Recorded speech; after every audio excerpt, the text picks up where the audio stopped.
My name is Anne Gilmore. I've lived in Atlanta all of my life. My grandmother was actually born at the original Piedmont.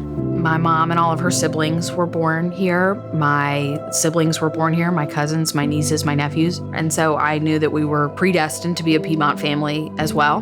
And when I was 26 weeks pregnant with our first child, I woke up the morning we were leaving for our baby moon and felt like something wasn't quite right. And I called my doctor and they said, why don't you come in? And within the 12-hour span of us being admitted, she was born and very quickly whisked away to Piedmont's NICU. And that is really where our story as a family began.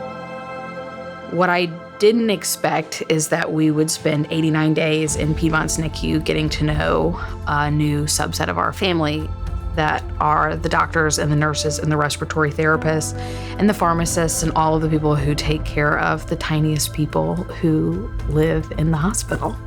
We had the same nurse, her name is Caitlin Lang, and she held my hand while I cried and cried and cried while somebody, packed up my child and took her away.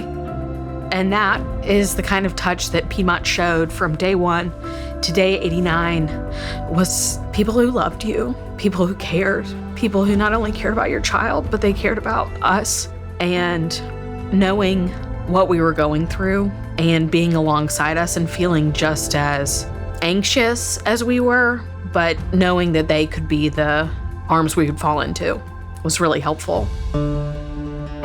Something that was so incredible about our experience in the NICU was knowing that there was a new NICU coming and knowing that while my child got to experience the end of such an incredible NICU where so many children have survived and thrived, that Piedmont moving forward would have such an amazing new NICU unit for the next wave of precious preemies.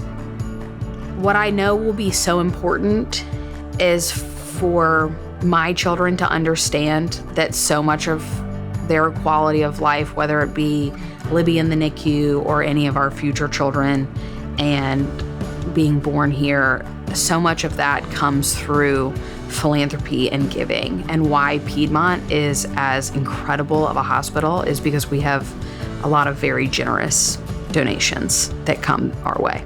Libby has defied every odd, and every doctor and specialist that we still see cannot believe the chart they read and the child they see.